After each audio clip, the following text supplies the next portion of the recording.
What's up, guys? And I'm here with part 3 of this top 5 scary haunted places in each state. Now, when I say top 5, I don't mean 5 in each state, I mean 1 in each state. So, yes, that's what I meant. I meant that. That's what I meant. So I don't want anybody trying to get confused with, oh, I thought he was going to do top 5 in each state. No, what I meant to say was the scariest places, the top 5 scariest places in each state. So one scary place after another scary place after another scary place after another scary place after another scary place in each of those 5 states. So that's kind of where I was getting at with that. So we are going to see what our next one reveals, which state is about to be talked about for the next haunted place. Because we just did Georgia, we just did New York. So the next one is Nebraska.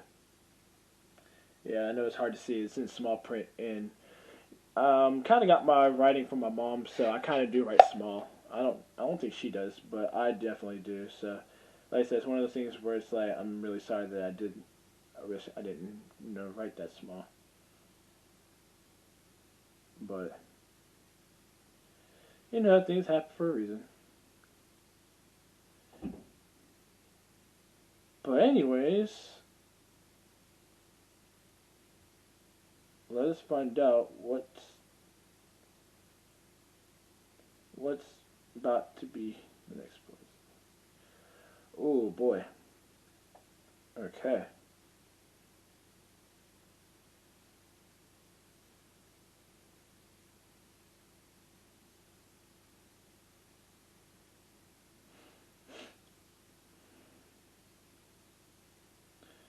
Alright, so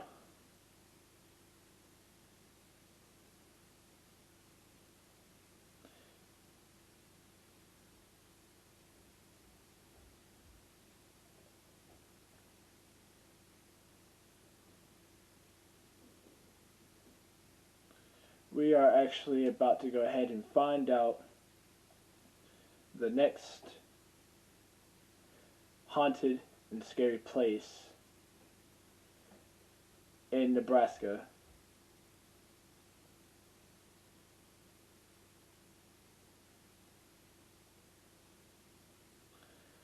And obviously that place happens to be in the Centennial Hall.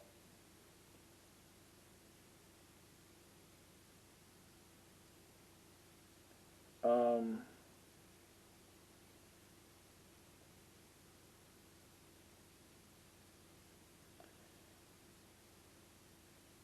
it's crazy.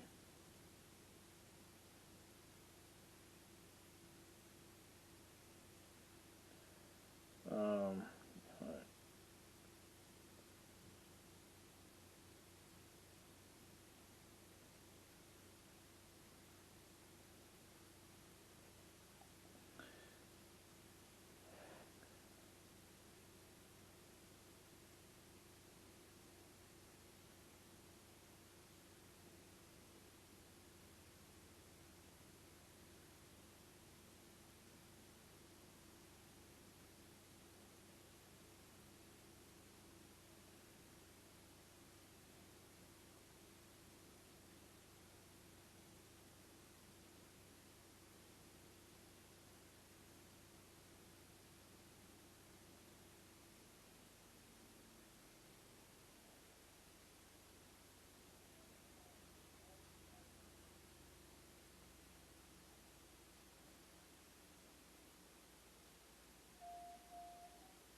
okay.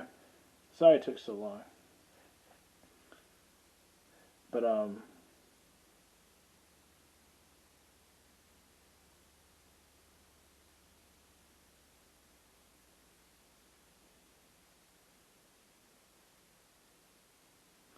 Okay, so the next haunted spot is in Nebraska, and the most haunted place is at Centennial Hall, which happened to be the poison girl.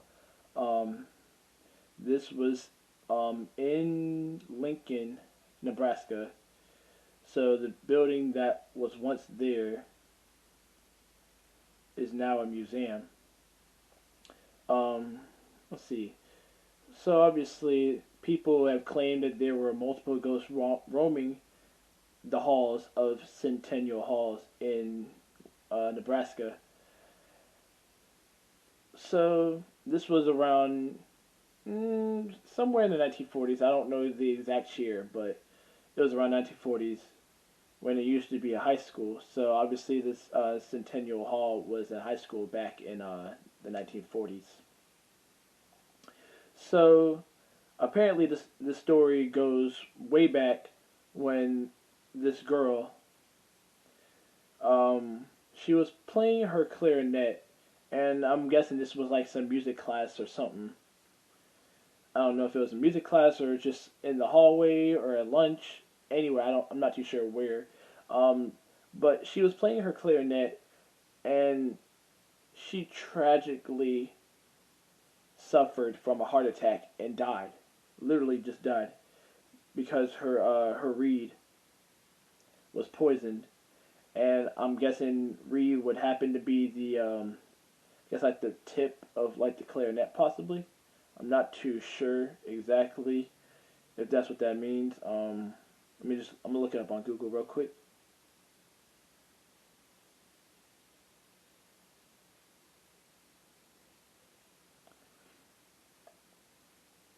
Yeah. So reed happens to be like the tip of the clarinet basically. So I guess when she was going in to blow on the clarinet, she had a heart attack and died because it was actually poisoned, which I don't understand, nor do I get how it was poisoned, but apparently it was, and she died from that. Um, so when people, I guess, come back to um, that hall, the Centennial Hall, people claim to feel cold spots, I guess, of where her spirit lies or where her spirit walks by.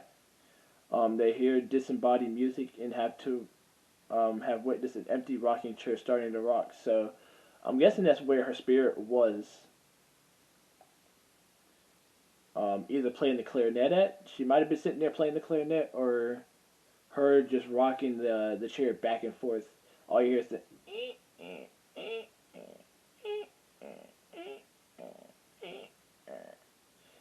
like that.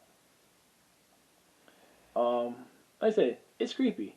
It's really creepy to have to know stuff about that, and having to hear that particular thing was kind of like, damn, why did that have to happen? Um, like I said, I don't know who person. I don't know. Like they don't even know who poisoned her clarinet reed, but obviously, whoever that person happened to be would probably be the very first victim she would come after if she was plotting revenge, and it would have to be against that person. Like I said, this the so the high school building was actually called Valentine Public School, so that's what it was called.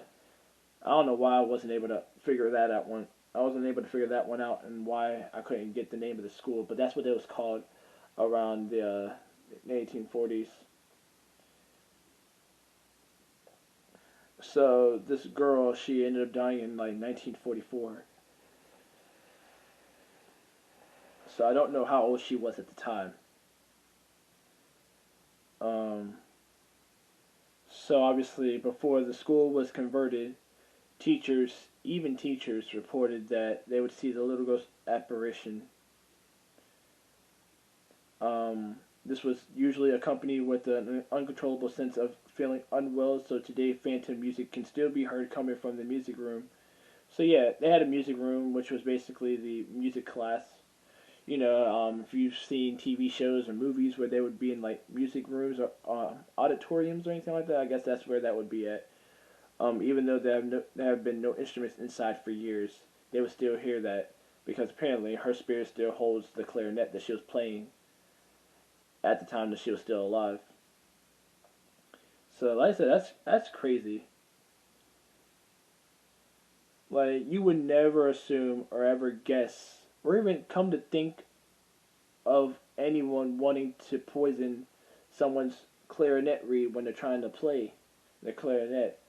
Like it's horrible, it's sad, it's tragic. Like that stuff you don't want to ever have to hear about or have to go through. Especially if you knew the person too, that would make it even worse. That would make it so much worse. So much worse. Like I literally feel bad for the girl, and I'm hoping that whoever whoever did end up poisoning her clarinet would literally feel her pain of what she had to go through, and would either suffer the same thing or suffer something even more tragic than that. Like that makes no sense at all. Why that had to happen to her. But hopefully everything goes well for her in heaven and God's watching over her. But here's what the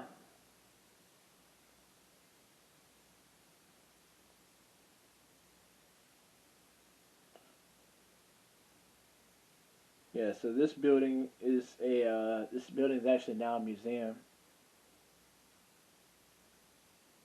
Yeah, Centennial Hall. It's Valentine, Nebraska. So if you go to look it up on Google, you'll actually find out that this building is now a museum and what used to be a high school.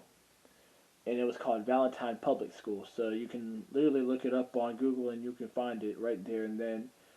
For anybody who still tries to go over there and explore, you will literally hear that music or hear music playing in the music room. You'll probably find a rocking chair rocking back and forth, and you may even see the girl. You might see her, you might not. I don't know. But that is scary. And life is short these days. Like, you never know when that time will come around. So, that's why it's always good to always be able to just live your life and have fun while you're still young. Especially while you're young. If you're older, I mean, you still have life and live life to its fullest, especially while you're still alive. So that's always a good thing. So I would definitely never take that for granted at all. Like I don't even take that for granted. I love my life and I want to continue living my life, and I don't want anybody trying to take that away from me. But we all know that it can be taken away like that. So that's why I always try to live my life to its fullest and enjoy it while I still have my time being here on Earth and still being alive. So, Nebraska being that particular one we did. So the next one we are going to do is, and drum roll please. The next one is Oregon. And like I said, it's small, so it's hard to see it. Yeah, so Oregon is the next one. So we are going to figure out the next haunted place in Oregon.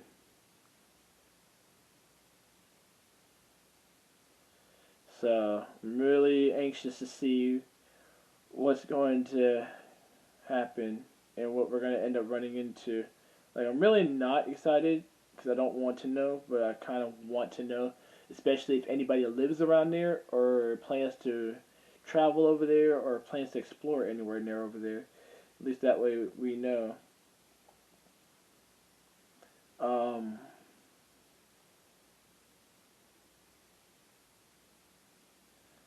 so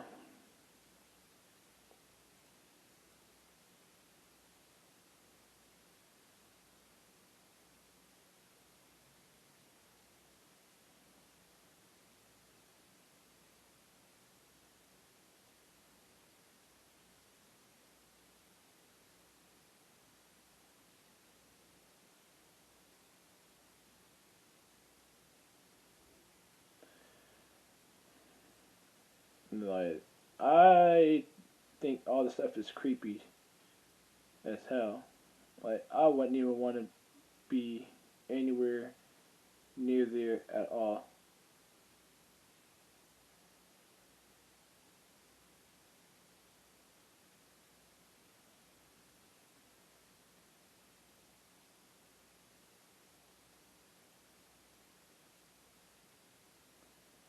Okay, so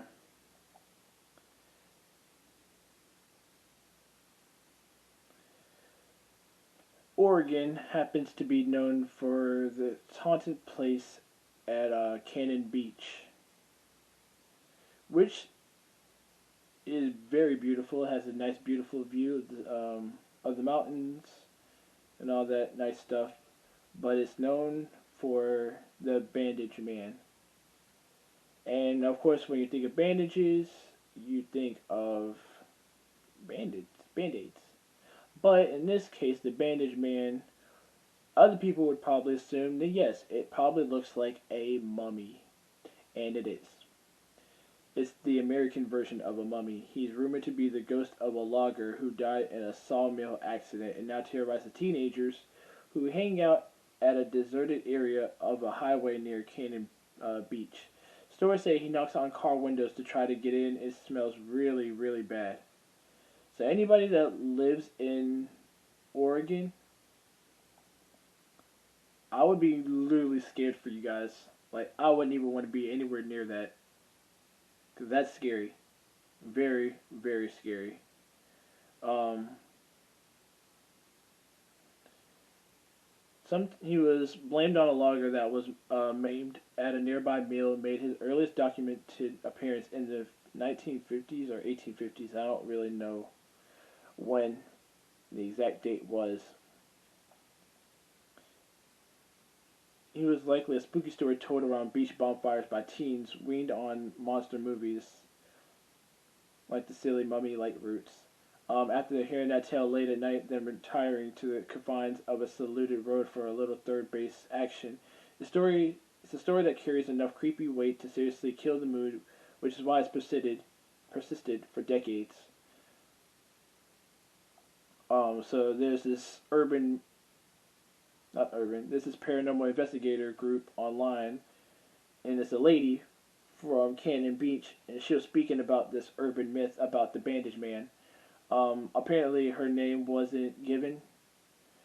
I don't think she wanted to state her name because some people may have already known her, might try to contact her or something. Might try to ask her about it. So, from what she says, she's been aware of this story for literally over 40 years. Um,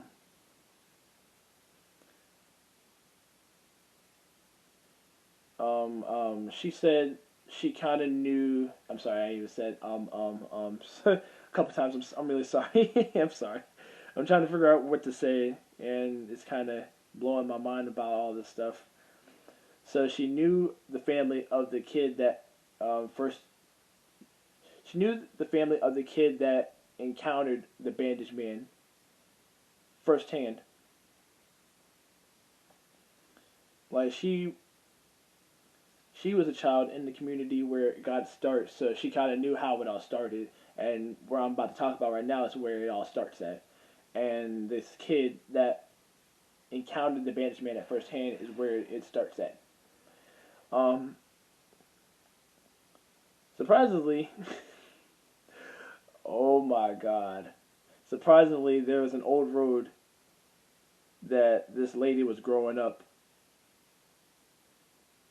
And I think she lived off this road, and it was called Bandage Man Road.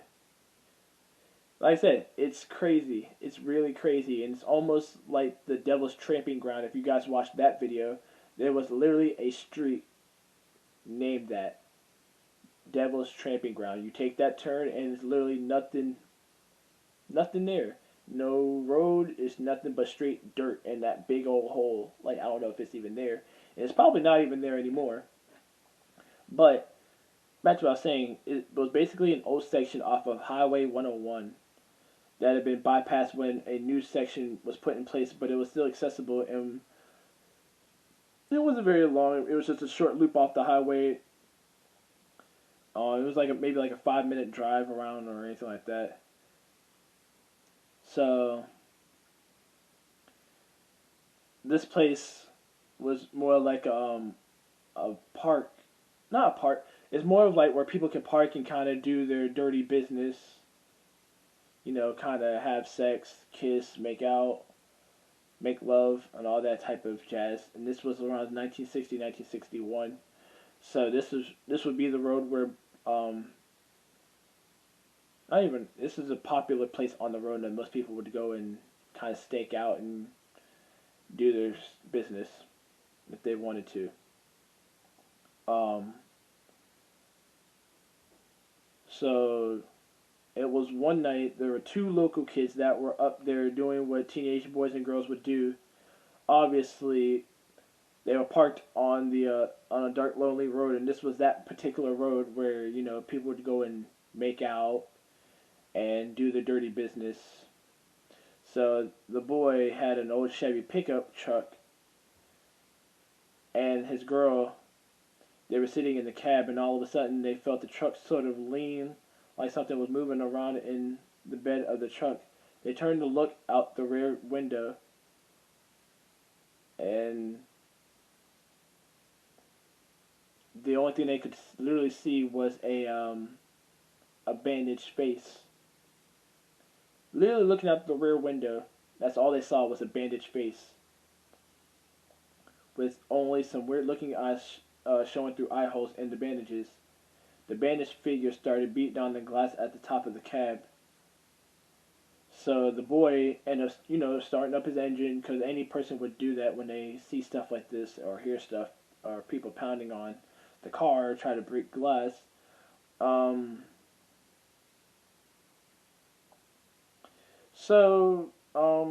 kid put his shifting gear and tore at it and literally drove out. He drove out. His girlfriend was screaming in terror, like she was scared out of her mind. Scared. Her heart was probably beating so fast, like she probably couldn't even keep up, to where she was probably going to pass out. Maybe. And obviously the bandaged man in the back was continuing his pounding on the car.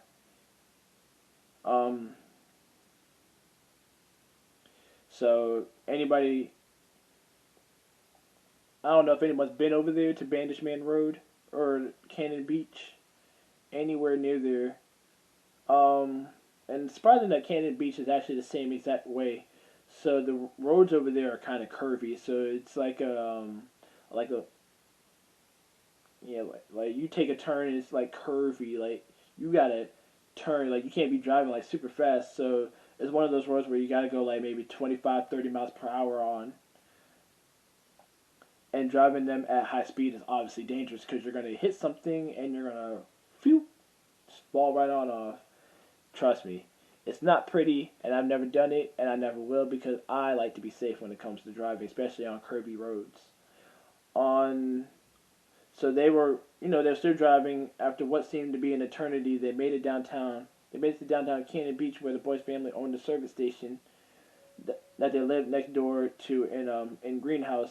It might have been like a greenhouse over there or something like that. So when they got there, they looked in the back, and obviously the bandaged figure was nowhere to be seen. He wasn't anywhere to be seen. So that was the first encounter this boy had with the bandaged man. And I want to go ahead and just say that that's scary. Never want to go anywhere near there. And I want to say that this was kind of how the road looked. Like, it's curvy. And those were old roads. So you can imagine how it looks now. Like, it probably looks a whole lot better than that. And for you to be driving at high speed around those type of roads is really dangerous. Like, you don't want to be anywhere near that at all. Like, you don't want to be anywhere near it. I wouldn't even bother doing that either myself. But anyways, that concludes part 3 of this creepiest urban legends in these 5 states. So there will, like I said, there will be a part 4, and this is the final part of this this first series. So I'm really hoping you guys are enjoying this as much as I am, and I'm trying to make it as fun and entertaining, but still horrific as I possibly can. Not like too horrific to where you guys are going to scream out of your own pants. Like, I'm not trying to do that, you know. But anyways, I'll see you guys in part 4.